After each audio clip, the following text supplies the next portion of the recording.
우리 기도하고 말씀을 연구하겠어요. 하나님 아버지, 저희들이 주님에 대해서 알지 못하면 저희가 구원은 고사하고 저희가 주님께 반역하는 자가 되고 맙니다. 주님, 저희들이 성경을 통해서 하나님의 말씀을 들을 수 있는 그 귀를 허락하여 주시고 또 우리가 깨달은 말씀이 저의 삶에 실천되어질 수 있는 그러한 주님의 무익한 종들 될 수 있도록 도와주시옵소서. 주님, 저희의 그 심령 속에서 외쳐지는 이 신음소리에 오늘도 주님께서 귀를 기울이시고 저희에게 충만한 은혜로 함께 해주실 것을 저희가 믿습니다. 저희는 그 믿음으로 오늘도 주님 앞에 나왔사오니 오늘도 저희의 마음에 저희의 영혼에 하늘의 양식을 내려주시옵소서. 감사드리오며 귀하신 예수님의 이름으로 아버지께 간절히 기도드리옵나이다. 아멘. 우리가 이제 저번 시간에도 누가복음을 계속 공부하고 있었어요. 우리가 저번 시간에는 어리석은 부자에 대해서도 부자의 비유도 공부했었고 또 금년에도 그대로 두소서 이런 비유를 통해서 하나님의 공의와 심판에 대해서도 저희가 공부했어요. 오늘 이 시간에는 그 이어서 누가복음 14장을 공부하겠어요. 누가복음 14장. 누가복음 14장에 보면 예수님께서 그 어느 안식일 날 바리새인의 높은 사람 집에서 식사하시는 장면이 나와요. 근데 특별히 누가복음에는 이 바리새인과 예수님 식사한 장면이 다른 복음서보다 두세 번 더 나와요. 예. 그 이유가 있어요. 이 누가복음을 누구를 향해 썼습니까? 이방인들을 위해 썼어요. 그래서 특별히 이 예수님이 우리가 잘못 보면 예수님이 이 유대 민족에게 완전히 버림받은 같은 그런 장면이 많잖아요. 그래서 이 이방인들에게 누가 아주 조심스럽게 꼭 그렇지만은 않았다는 것을, 예. 그래야 나중에 누가는 사도행전도 썼잖아요. 그죠?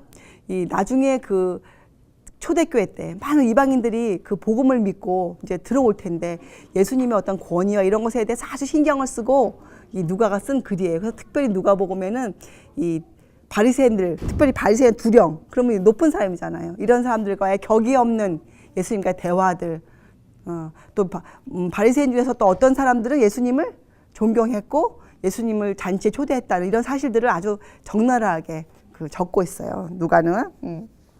자, 근데 이날도 안식일이었어요. 그렇죠? 이제 근데 예수님이 안식일에 몇 번 그 환자를 고치셨는지 아세요? 이 복음서에 보면 7번 나와요. 예, 예수님이. 근데 그때마다 이 바리새인들이 굉장한 반항을 했죠. 예, 안식일. 근데 예수님이 이날은 3절에 보면 예수께서 대답하여 이렇게 나오잖아요.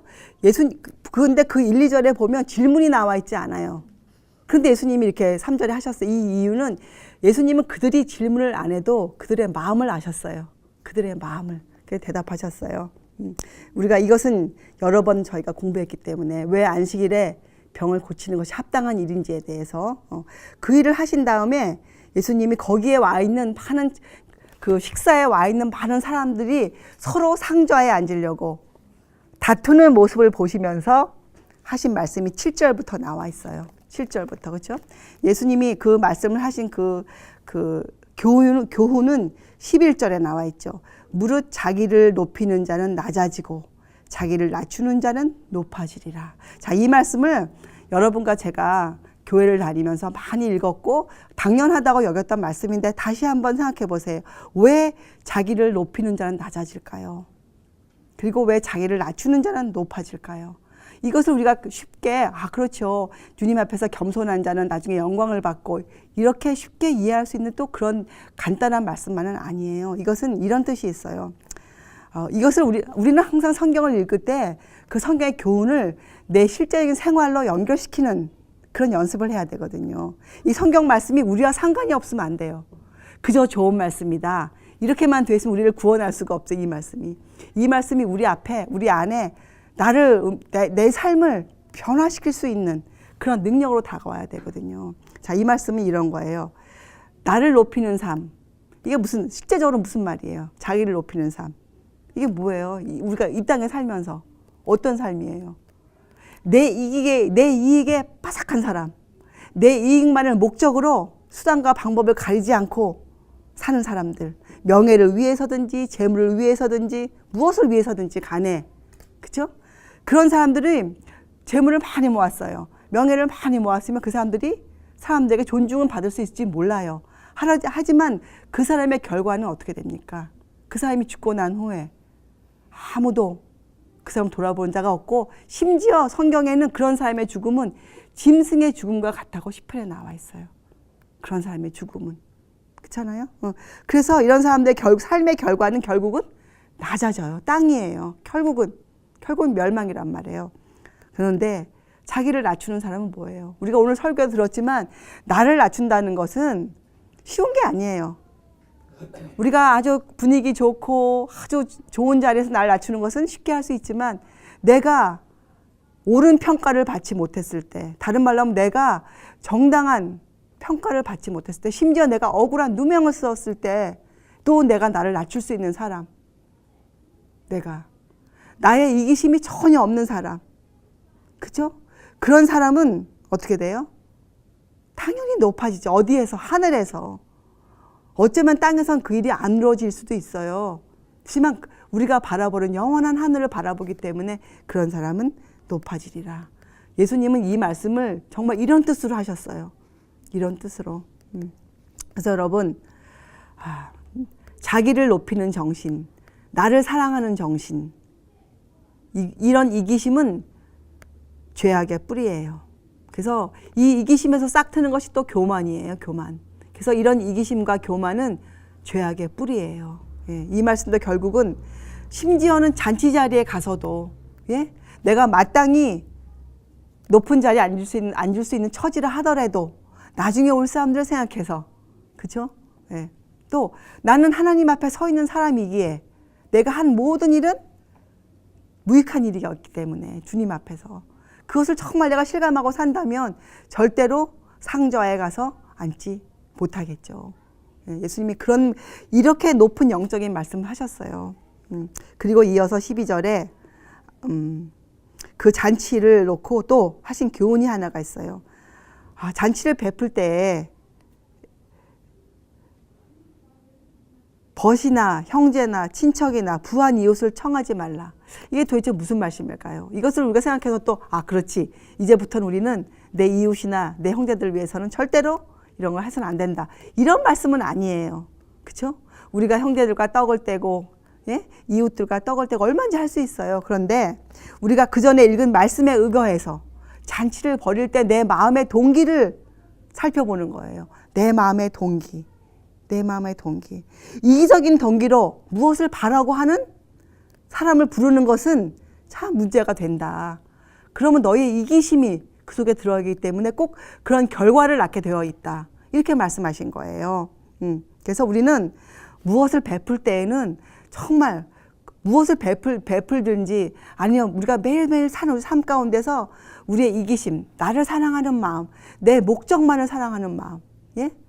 이런 것이 전혀 없어져야 돼요. 그게 예수님의 삶이셨어요. 이타적인 삶, 희생의 삶. 그런 원리로, 원칙으로 말씀하신 것이 11절, 12절, 13절의 설교 예수님의 가르침이세요.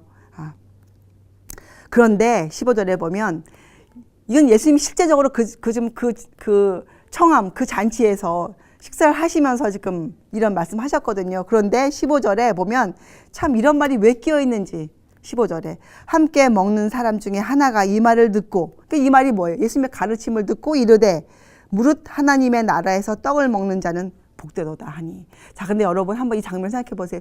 예수님의 지금 이 가르침이 얼마나 심오하고 얼마나 우리의 그 숨겨진 이기심을 터치하는, 예? 그것을 버리라 경고하는 그런 말씀이었잖아요.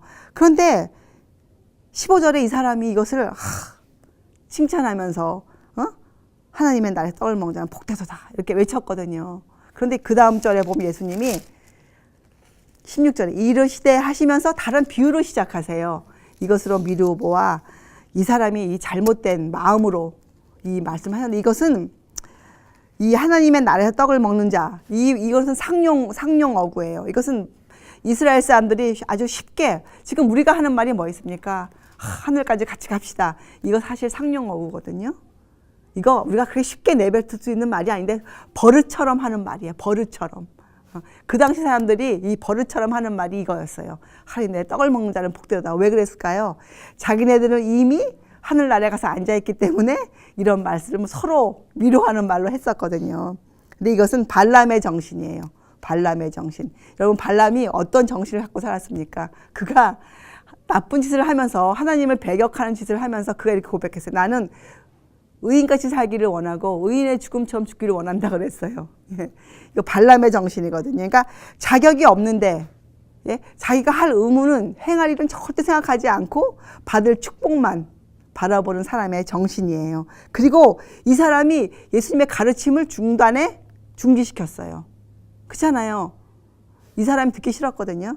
예수님의 그런 내 자신을 찌르는 그 말씀 듣기 싫어서 이 사람이 대표로 그 분위기를 흩어놓은 거예요. 조용한 주님의 그 말씀을, 권세에 있는 말씀을 주제를 바꿔놓기 위해서 이 사람이 딱 이런 말을 했죠. 이런 경우가 성경 복음서에 종종 나와요. 자, 16절. 드디어 예수님께서 이제 이런 분위기를 보시고 비유를 하나 하세요. 큰 잔치의 비유라고 저희가 부르죠. 큰 잔치의 비유. 근데 여러분 이것을 잘 읽어보면 잔치할 시간에 그 청하였던 자들, 잔치가 있을 것을 미리 이들이 알고 있었어요. 어떤 사람, 그러니까 청함을 받았던 사람들이 미리 있었어요. 그렇죠? 잔치가 준비해놓고 아무도 모를 때 잔치를 준비하신 게 아니고 청함을 다 해놓고 그 사람들을 위해서 잔치를 준비한 거예요. 그러니까 잔치가 있어서 그 사람들 오라 한 게 아니고 그 사람들을 위해서 잔치를 준비해 놓으셨어요. 그리고 청함을 다 이미 과거에 다 그 사람이 알려줬어요. 이것은 우리가 이 예수님 당시의 동양에서의 관습은 어떤 잔치를 한다고 미리 알려줬잖아요. 청했잖아요.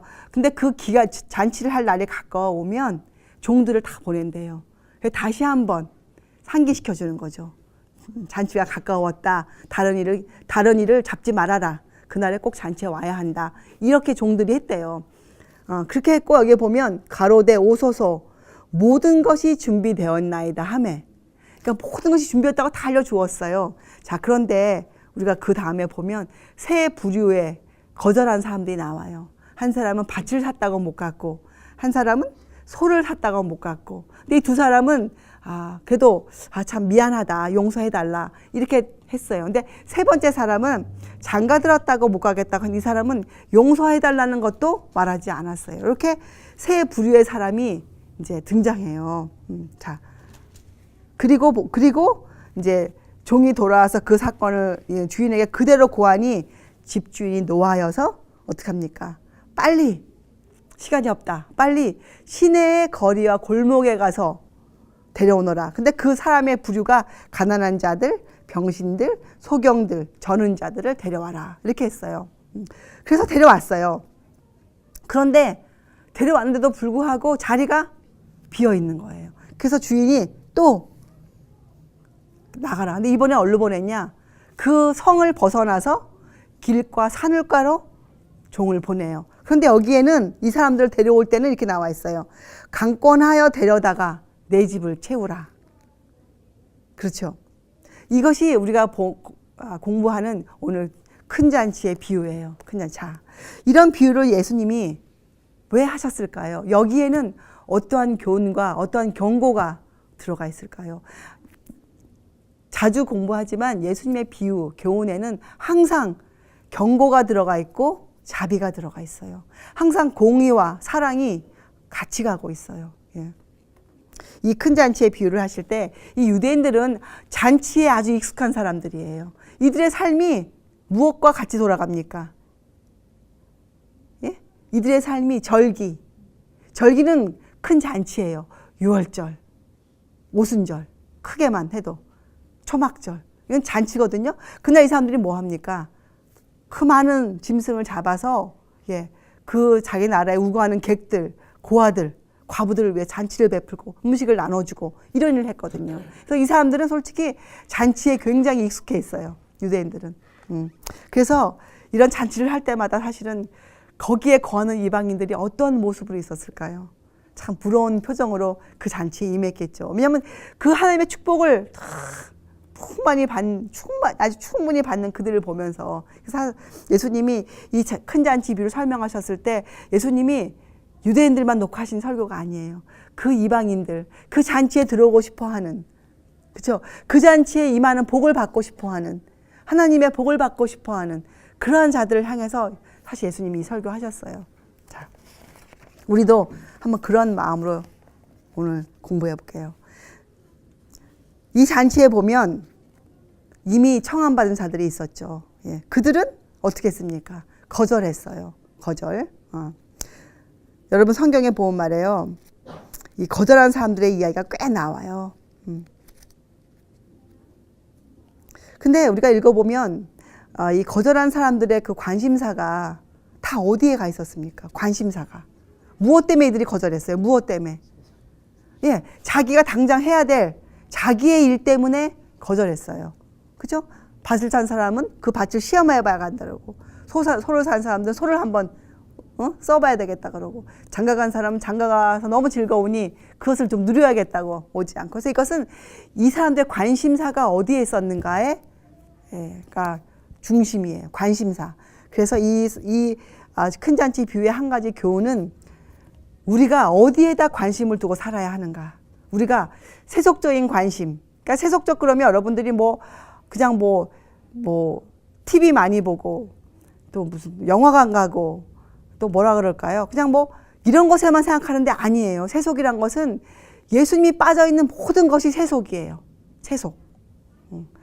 우리가 봉사를 해도 그 봉사에 예수님이 빠져있으면 그거는 세속적인 것이에요.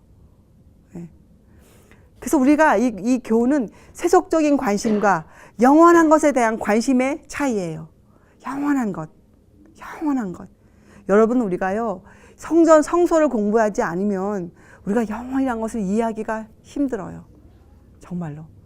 왜냐면 우리는 영원이란 것을 알 수 없는 사람으로 꼴지어서 오랫동안 있었기 때문에 영원하다, 끝이 없다, 무한하다, 이런 것들을 말로 할 수 있을지 모르겠지만 우리의 마음이 이해하기에는, 우리의 생각이 그렇게 꼴지어지기에는 우리가 정말 노력이 필요해요. 성경을 연구해야만 돼요. 하나님은 우리 설교 말씀에도 오늘 들었지만 두 마음을 받으실 수가 없으세요.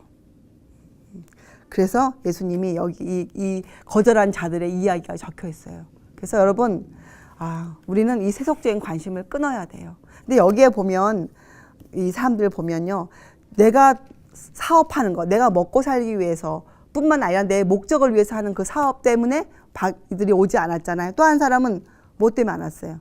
가정의 화목을 위해서 오지 않았거든요. 참 이것이 우리가 이해하기가, 그럼 우리가 과연 우리 가정에는 항상 불화만 있어야 되느냐? 이건 아니잖아요. 우리가 예수님의 교훈을 아주 정말 밸런스 있게 이해하자고요. 우리가 어떤 때는요, 영원한 것을 위해서 투쟁이 있을 수 있습니까? 가정의 불화가 잠시 있을 수 있어요? 있을 수 있어요. 근데 그것은 정말 잠시예요. 여러분과 저는 이 마음을, 우리의 눈을 잠시에서 좀 떠나서 긴 안목으로 볼 수 있는 그런 훈련을 받아야 돼요. 우리가 주님을 따르기 위해서 잠시 동안 내 가정의 불화가 있을 수 있어요. 여러분이 예수님에 따르는 그것을 위해서 아내나 남편에게 어떠한 일을 할 때 그것이 그들을 위해서 하는 게 아니잖아요. 그들의 구원을 위해서, 정말 그들을 사랑하기 때문에 하잖아요. 그래서 여기에서 또 하나의 교훈이 있어요. 뭐냐? 그리스도의 사랑과 우리 인간의 사랑에 대해서 정확히 알아야 돼요. 그죠? 우리가 세속적인 것과 영원한 것을 우리가 비교해서 알아야 되는 것처럼 주님의 사랑과 인간의 사랑이 뭐가 틀린지에 대해서 여러분이 알아야 돼요. 그래야 이런 잔치의 비유를 충분히 우리가 이해할 수 있어요. 주님의 사랑과 인간의 사랑이 틀립니까? 엄청난 차이가 있죠. 이것을 우리가 알아야 우리가 어떠한 우리에게 다가오는 시련과 고난, 투쟁, 불화, 이런 것들을 이겨낼 수가 있어요. 주님의 사랑을 알아야. 그리고 여러분, 세상에서도 심는 대로 거둡니다. 그죠? 이기주의를 심는 사람은 그 가정에 아무리 화목이 있는 것처럼 보여도 그 가정이 대를 내려가면 그 이기주의 결과가 나타나게 되어 있어요. 그것이 세상사예요. 예. 참된 행복은 그렇게 오는 것이 아니거든요. 참된 행복은 원리가 있어요. 그 원리가 성경에서는 이 구절, 이 말씀이에요. 마태복음 11장 28절, 30절 말씀이 참된 행복의 원리인데, 수고하고 무거운 짐진 자들아 다 내게로 오라. 내가 너희를 쉬게 하리라. 이 쉼이 없는 것은 행복이 아니거든요. 나는 마음이 온유하고 겸손하니 나의 멍에를 메고 내게 배우라. 또 멍에를 메고 배우지 않으면 이 행복을 얻을 수가 없어요. 그러면 너희 마음이 쉼을 얻으리니 이는 내 멍에는 쉽고 내 짐은 가벼움이라. 이것이 그리스도인이 또 세상 사람들이 추구해야 할, 예수님을 믿고 추구해야 할 참된 행복의 원리예요. 이렇게 참 좋은 말씀 하셨는데 이제 거절했죠. 자, 그러면 21절부터 나오는 시내의 거리와 골목, 또 길가와 산울가에 나가는 그 말씀은 어떠한 교훈을 주시기 위해서 우리에게 하셨을까요? 이것은 이제부터 전도, 청함을 받을 자들을 데려오는 게 전도죠. 그것을 요새 말로 하면 전도 아닙니까?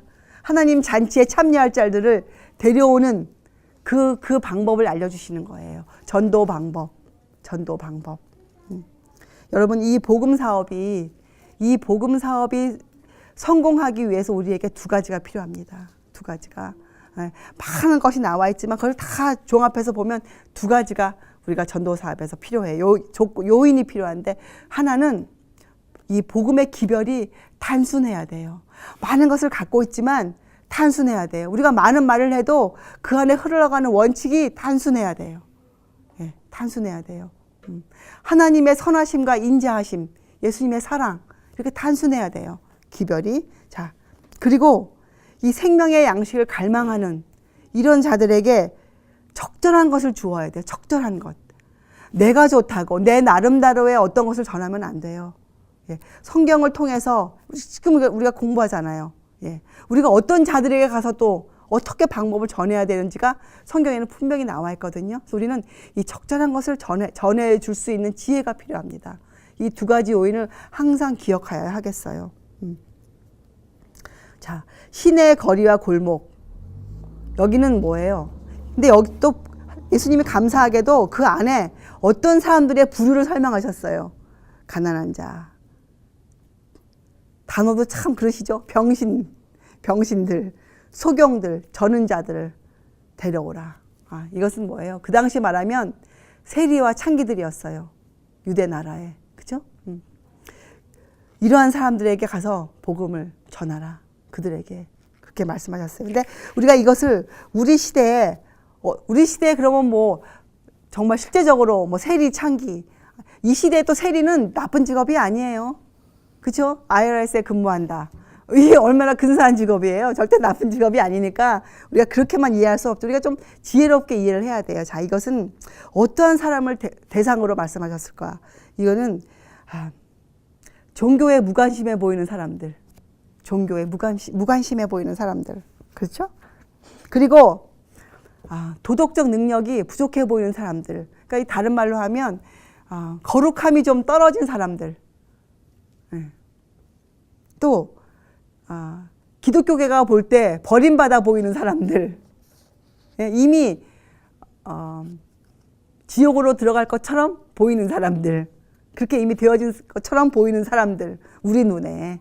하나님의 안목이 아니고 우리 눈에. 그러한 사람들에게 뭐예요? 복음을 전하라. 그런 사람들에게 복음을 전하라. 그리고 여기에도 나와 있지만 그 옛날에도 가난한 자들이 있었지만 이 시대에도 가난한 자들이 있습니까? 있습니다. 이 가난한 자들 돌아보라는 이 명령은 그 옛날부터 우리에게 주신 의무예요. 신명기서에서부터 고아, 과부, 그 땅에 우거하는 객들을 돌아보라는 명령은 우리에게 의무로 주신 것이거든요. 그래서 가난한 자들, 이러한 사람들을 대상으로 복음을 전하라는 것이 이 시내 거리와 골목길로 나가라 이렇게 하셨어요. 자, 그들에게도 복음을 전했어요. 그런데도 얼마나 하나님 은혜로우신지, 하늘에 얼마나 거할 곳이 많은지 예수님 있잖아요. 아버지 집에는 거할 곳이 많다. 예. 그래서 그 다음에 또 어떻게 합니까? 이제는 그 성밖은 어떤 그 당시 이 성밖을 벗어난다는 굉장히 위험한 것이었어요.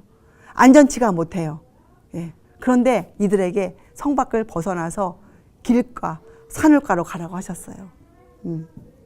이거는 무슨 말일까? 이것은 전혀 예수님에 대해서 들어보지 못한 사람들. 전혀. 예.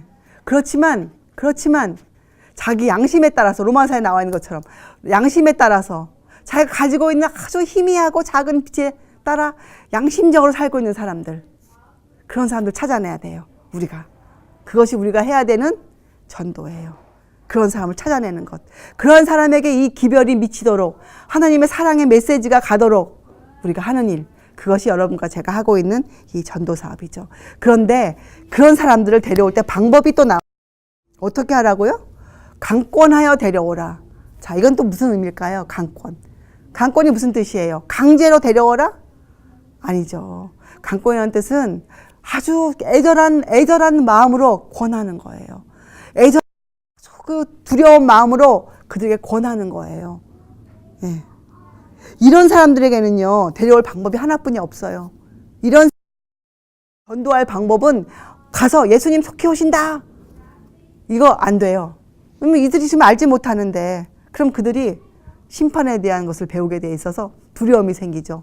이것은 강권하여 데려오는 거예요. 이건 무엇이, 성경에 보면 무엇이 강권할 수, 무엇만 이 세상에서 단 한 가지만 이 힘을 갖고 있어요. 사람을 강권하는 힘. 예, 주님의 사랑이세요. 주님의 사랑. 이것은 주님의 사랑으로만 되어질 수 있는 일이에요. 이런 사람들은 주님의 사랑을 전해야 돼요. 주님의 선하심, 하나님의 선하심, 인류를 사랑하신 하나님의 마음, 십자가에 돌아가신 주님의 그 사랑, 예, 저들의 죄를 용서하여 주시옵소서 하고 기도하신 주님, 그 주님의 사랑을 눈물로 전하는 것 외에, 그 사랑을 우리의 간증으로, 우리의 체험으로 전하는 것 외에는 방법이 없다고 하셨어요.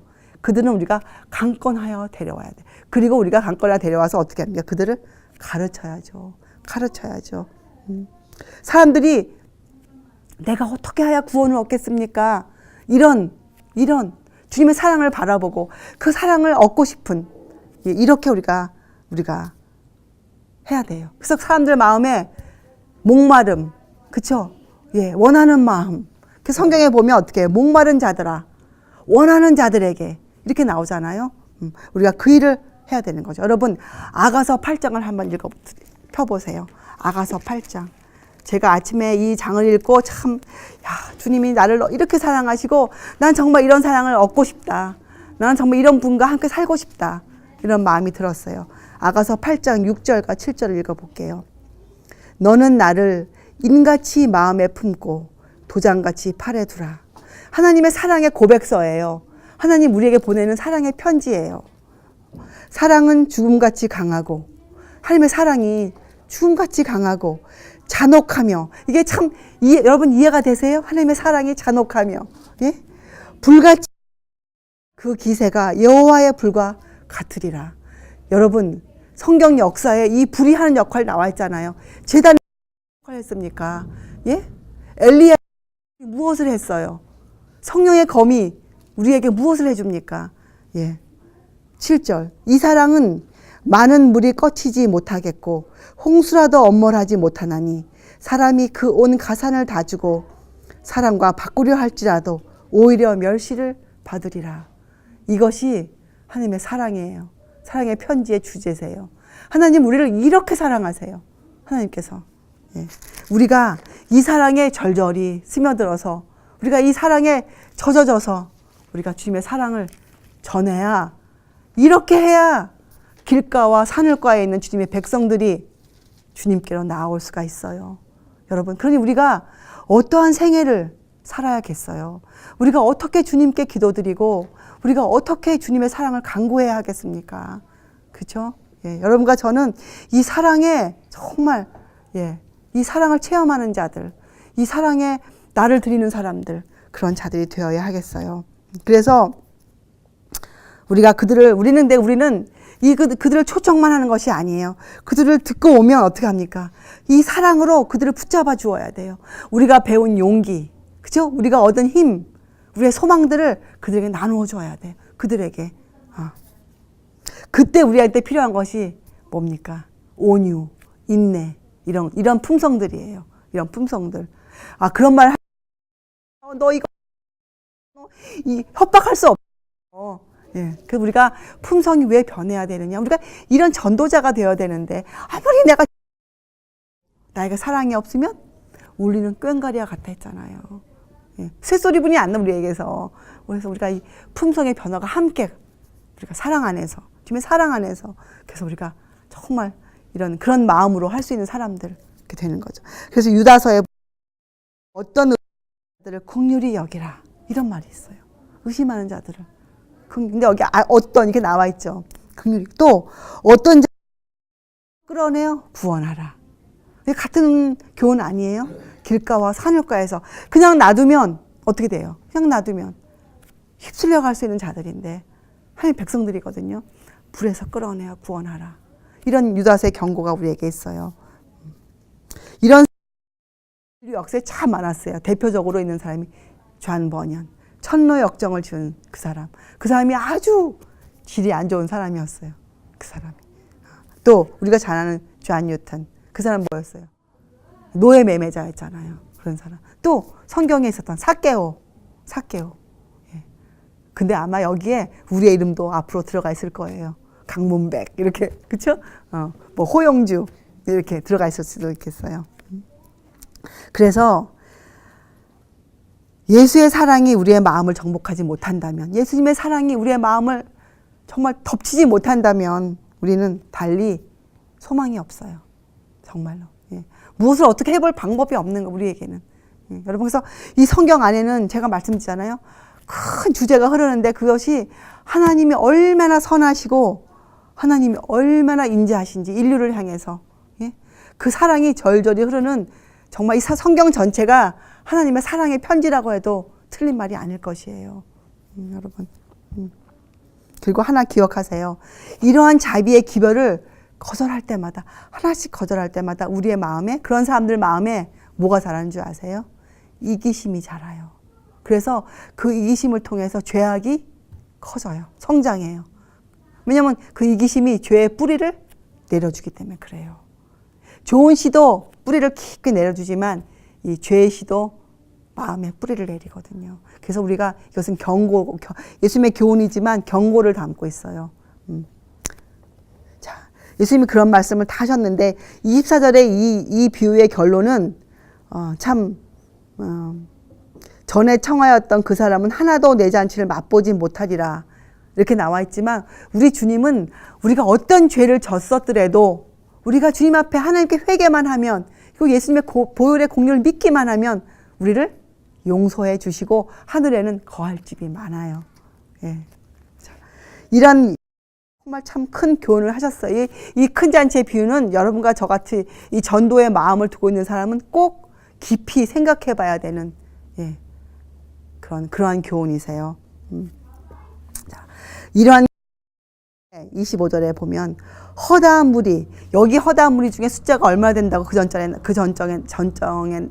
나와 있었죠. 수만 명이라고 나와 있었습니다. 적은 숫자가 아니에요. 수만 명의 무리가 함께 갈새, 예수님이 갑자기 가다가 딱 돌이키셨어요. 그리고 그 많은 사람들을 향해서 이렇게 말씀하셨어요. 물은 내게 오는 자가 자기 부모와 처자와 형제와 자매와 및 자기 목숨까지 미워하지 아니하면 능히 나의 제자가 되지 못한다. 야, 이 말씀을 들었을 때 아마 굉장히 많은 사람이 돌아갔을 거예요. 성경에 그런 절 많이 나오죠. 야, 이 말씀은 어렵도다. 누가 알겠는가 하고 돌아간 사람이 많았어요. 근데 예수님은 참 그렇게 정말 사랑이 없어서 그들을 안 봐주셨을까요? 아니시잖아요. 예수님께서 꼭 하실 말씀이 계셨거든요. 그들에게. 왜냐하면 예수님은 그들이 예수님을 따라오는 그 자체가 중요한 게 아니에요. 그들이 삶을 변화시키고 그들이 하늘까지 오는 게 예수님의 목적이시잖아요. 자, 여기서부터 35절까지 나오는 이 모든 것은 제자가 되기 위해서 너희가 무엇을 해야 된다 하는 제자됨의 대가에 대해서 아주 자세하게 적혀져 있어요. 예, 오늘 우리가 이것을 또 공부할 것인데, 왜냐하면 여러분, 그리스도의 생애는 많은 사람들이 생각하는 것보다 쉽습니까? 어렵습니까? 어렵습니다. 그리고 성경에는 좁은 길이라고 나와 있어요. 좁은 길. 그리고 이것은 그저 우리가 그리스도인들이 그저 보여지는 온유함, 친절함, 뭐 그저 보여지는 또 뭐 온순해 보이는 것들 이런 것들만 이루어지지 않죠. 그리스도인 생애가 이것은 그저 외형에 불과해요. 그렇잖아요. 물론 이런 덕성들이 우리에게 필수적이에요. 꼭 있어야 돼요. 그러나 우리는 그것이 뿌리가 필요해요. 그것에 플러스가 필요해요. 뭐가 필요하냐면 용기가 필요하죠. 우리에게 어떤 위험이 닥쳤을 때 우리가 나에게 손해가 되더라도 내 목숨을 버리더라도 내가 주님을 위해 쓸 수 있는 옳은 것을 선택할 수 있는 용기가 그 힘이 우리에게 필요하고 그것을 얻기 위해서 우리에게는 불굴의 노력이 뭡니까? 예? 편치 않는, 꺾이지 않는, 예? 그러한 노력이 우리에게 요구되어져요. 그래서 왜냐하면 우리가 이 좁은 길을 가다 보면 우리에게 여러 가지 어려움들이 닥치거든요. 예. 우리가 그것을 뚫고 나가려면 온유 친절만 갖고 안 돼요. 예. 우리에게 용기가 필요하고 힘이 필요해요. 예. 그래서 우리가 무엇을 합니까? 우리가 뭐예요? 나를 의지하지 않고 이 힘을 우리가 어디서 얻어? 이 힘을 우리가 이 힘이 없이 우리의 불굴의 노력을 갖고도 할 수가 없어요. 이 힘을 얻어야 돼. 우리가 어디서 힘을 얻습니까? 주님께 무엇으로? 믿음으로 우리가 그래서 우리가 믿음으로 말미암은 의 이것이 우리에게 힘이잖아요. 그것만이 우리를 성화의 길로 갈 수 있게 해주는 힘이잖아요. 그렇죠?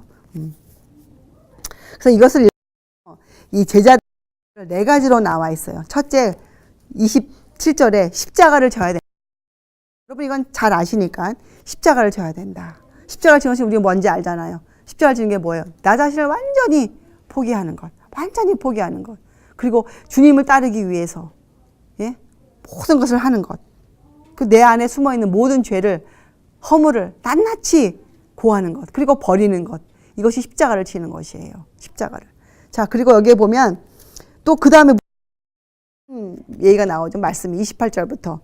망대를 세울 때 따져보아라. 전쟁을 할 때 이길 수 있는지 따져보아라. 이건 무슨 뜻입니까?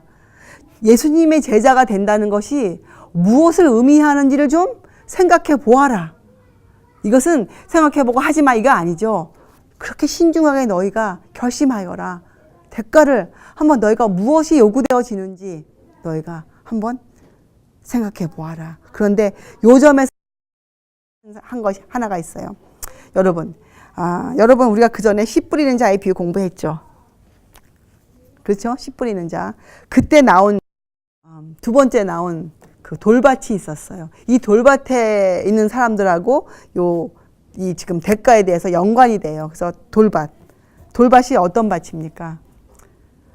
씨가 떨어지면 즉시 기쁨으로 받아요.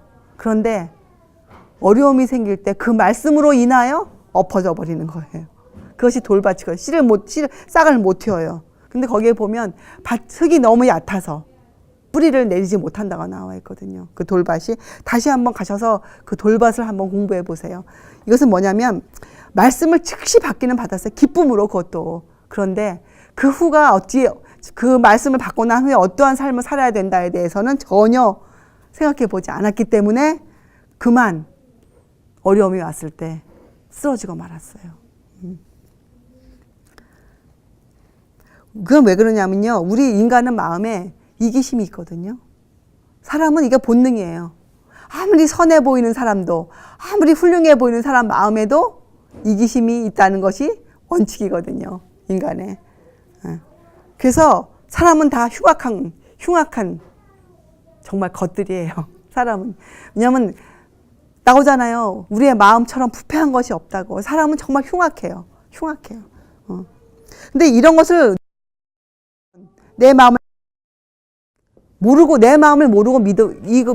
말씀을 받고 믿음은 기쁨이 순간적인 기쁨이에요. 그리고 그런 믿음은 피상적이에요. 실제적으로 나에게 힘이 되는 믿음이 아니에요. 그래서 믿음으로 말미암은 의가 그렇게 중요한 것이 우리에게는. 그래서 여러분, 대한 근데 그것을 우리가 처음부터 됩니까? 그렇지 않거든요. 이 비용을 생각하면서 우리가 성경을 연구하는 거예요. 우리가 성경을. 그러면 성경을 연구하면 여러분이 얻는 것이 있는데 무엇을 얻느냐? 여러분께 체험이 들어와요. 그러니까 지식이, 이 성경에 있는 지식이 여러분의 체험으로 들어오는데 그 체험적인 지식이 여러 가지가 있겠으나 가장 중요한, 빼놓지 않고 꼭 해야 되는 체험적인 지식이 성경에서 가르치는 게 한 가지가 있어요. 성령님이 오시면 또 이 일을 꼭 하세요, 우리에게. 그것이 무엇입니까? 우리의 죄에 대해서 알려주세요. 우리의 죄. 그래서 우리가 이 죄를 알고 이 죄를 이겨보는 경험을 여러분이 꼭 하셔야 돼요. 그건 뭐예요? 실제적으로 그 죄가 만들어낸 내 습관들, 합함들, 어떤 것을 하는 어떤 나의 그 짓거리들, 이런 악한 습관들을 과감하게 버리는 것. 그것을 버리는데 성경이 뭐라 그래요?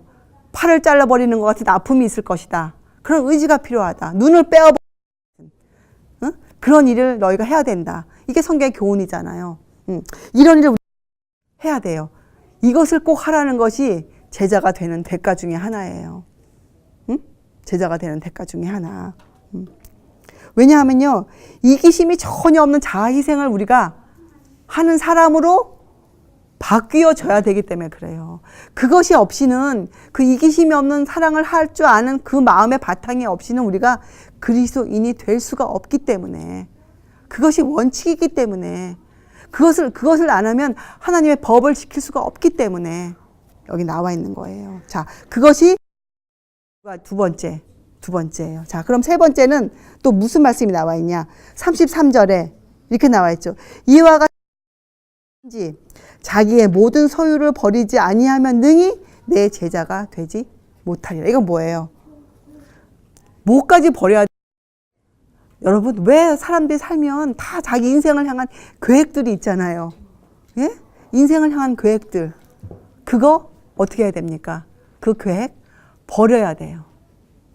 우리에게 이제 생기는 그리스도인 정말로 되면 나에게 어떤 계획이 생깁니까? 하나님이 나를 위해 세워놓으신 계획이 있어요. 그 계획이 나의 삶의 목적이 되어야 돼요. 내가 세운 우리가 버려야 돼요. 근데 그 계획도 처음부터 못 버려요.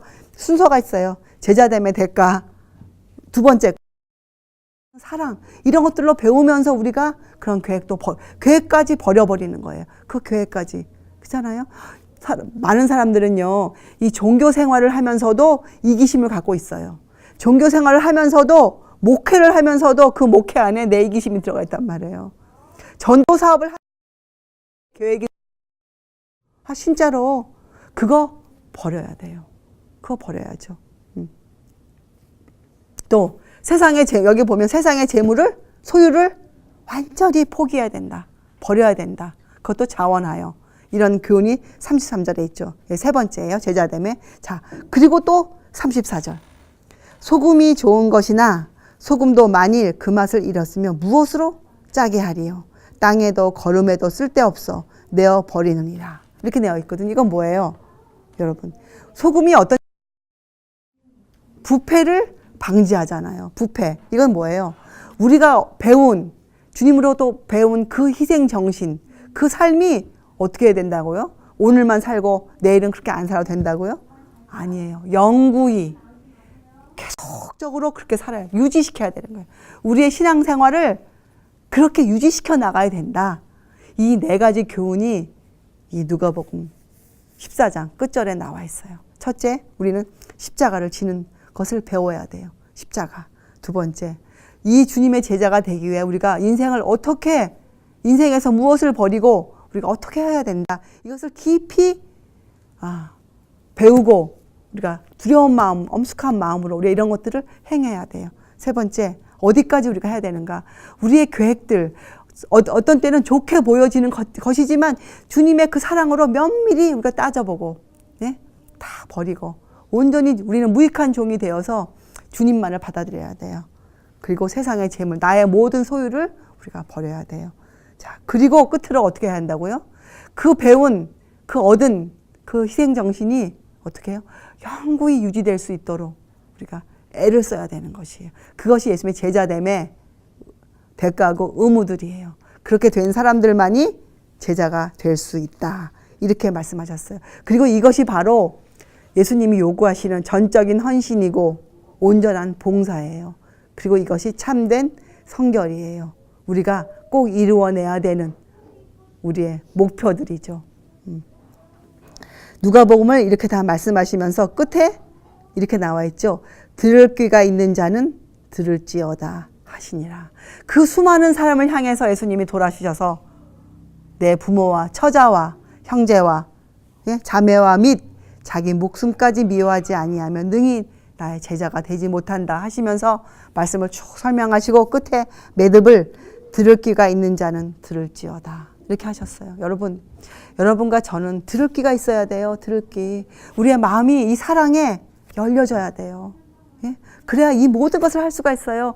여러분 그냥 보면 들을 귀가 없이 들으면 아주 듣기 싫고 귀찮고 정말 원치 않는 것들 뿐이잖아요. 근데 들을 귀가 생기면 이것을 사모하게 돼 있어요. 이것을 사모하게 돼 있어요. 이렇게 하고 싶어져요. 그리고 절대로 이것은 어려운 일이 아니에요. 예수님이 뭐라 했어요? 내 십자가는 결코 무겁지 않다 했잖아요. 예, 그렇죠. 이거는 어려운 일이 아니에요. 이거는 우리 힘으로 안 하기 때문에 우리가 주님만 붙잡으면 아주 쉽게 할 수 있는 것들이에요. 소망이에요. 소망은 좋은 것이잖아요. 여러분과 제가 오늘도 이런 소망을 품고 우리가 또 오늘 식사하고 이런 대화 나누기를 바랍니다. 예, 기도하시겠어요?